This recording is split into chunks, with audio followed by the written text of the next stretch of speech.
नमस्कार, सार्वमंथन न्यूज महाराष्ट्रमध्ये आपलं स्वागत. पाहुयात आजची सविस्तर बातमी.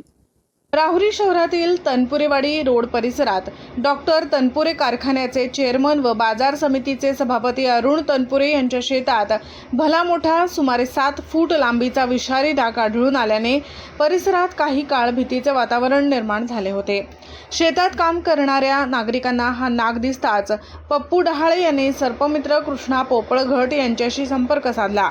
पप्पू डहाळे या तरुणाने गंभीरता ओळखून त्यांनी विलंब न लावता सर्पमित्र कृष्णा पोपळघाट यांना संपर्क साधून घटनास्थळी बोलावले.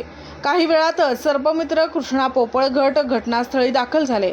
नाग अत्यंत विषारी व चपळ असल्याने त्याला पकडणे आव्हानात्मक होते. मात्र आपल्या अनुभवाच्या जोरावर कृष्णा पोपळघट यांनी अत्यंत शिताफीने आणि सावधगिरी बाळगत त्या नागाला सुरक्षितरित्या पकडले. यावेळी परिसरातील नागरिकांनी मोठी गर्दी केली होती. त्या नाग व सापाला मारू नये, त्यांना आम्ही पकडून जंगलात सोडून देऊ. साप निघाल्यास आम्हाला संपर्क करा, असेही कृष्णा पोपळघट याने यावेळी आवाहन केले आहे. सार्वमंथन न्यूज महाराष्ट्र, राहुरी, अहिल्यानगर. सार्वमंथन न्यूज महाराष्ट्राला लाईक करा, शेअर करा, सबस्क्राईब करा.